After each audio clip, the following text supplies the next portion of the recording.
5 seconds to go.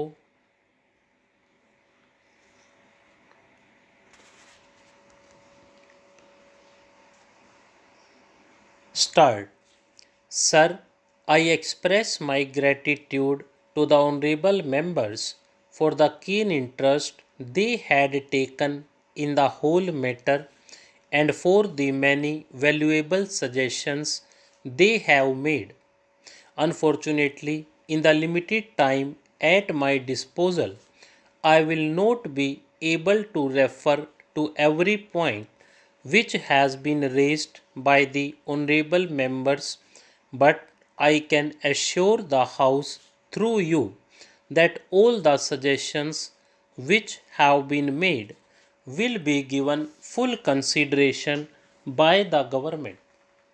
I would like to take up some common points which have been stressed by a very large number of my honorable friends here. The first point that has been stressed by a very large number of members deals with the question of the care of expectant mothers and the care and particularly the nutritional care of smaller children up to the age of 6. There is no doubt that this is the most important period in the life of any human being, and any lack of effort in this age group can have very serious consequences when the child grows into adulthood. For this purpose, Education Ministry, in close collaboration with the Ministry of Health, Agriculture, and obviously with the cooperation of the state governments, has started the integrated child development services which aim at all these points that have been emphasized. The concept of integrated child development services has been explained by us before, but I would crave your indulgence to explain again in a few minutes the main concept of the integrated child development services. It starts with the question of nutrition and health care of expectant mothers. Then there is a full fledged program of immunization, which certainly includes the triple vaccines.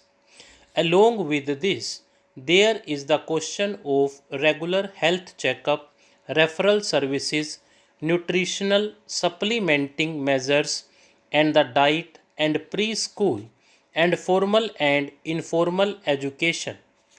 We consider it absolutely essential that children of the age group 3 to 6, and particularly those belonging to the weaker sections of the community, should be provided with such care so that they can develop proper attitudes and motivations, and also their character formation is influenced in a healthy direction.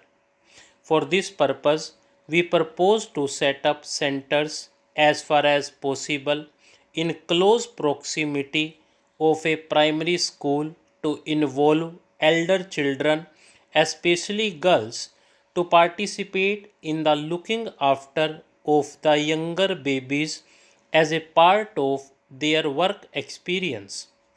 It would provide them with adequate training to learn about how to look after children and younger babies.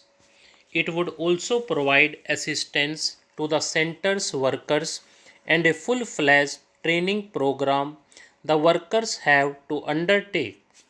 Because this was a new scheme and because it involved the cooperation of a very large number of agencies, it was felt that let the systems be worked out in a small number of blocks, and we have chosen 35 blocks. 20 of these are rural blocks 10 are in tribal areas, and 5 in urban slums.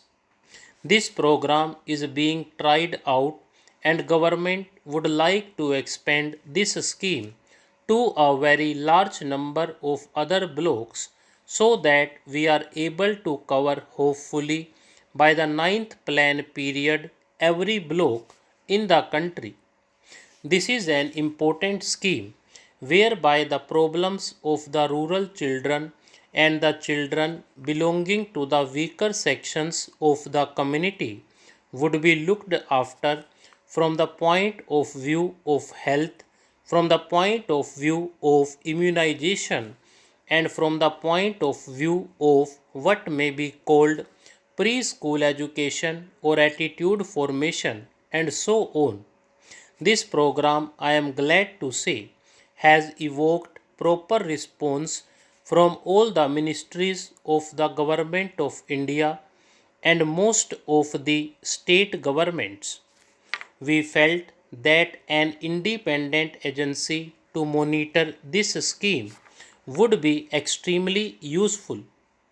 For this purpose, we invited the medical colleges, and I am glad to say that 27 medical colleges have responded to our invitation.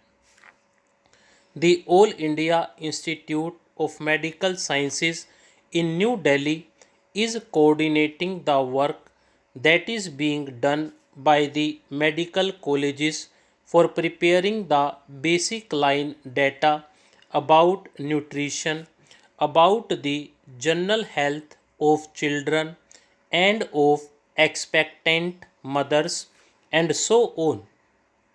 It would also be supervising the implementation of the scheme in other respects so that, along with the administrative setup which is looking after this program, there is also an independent organization which can monitor and which can provide expert guidance for the implementation of this particular program. We have also insisted that in each village there should be women organization formed, because without involvement of the women of the villages and the localities concerned, no worthwhile program for children is likely to succeed. The progress so far in this regard has been on the whole satisfactory, although I would like greater emphasis being placed by the state government on the setting up of women organizations in each of the villages. The state governments are anxious to set up these organizations as early as possible. Stop.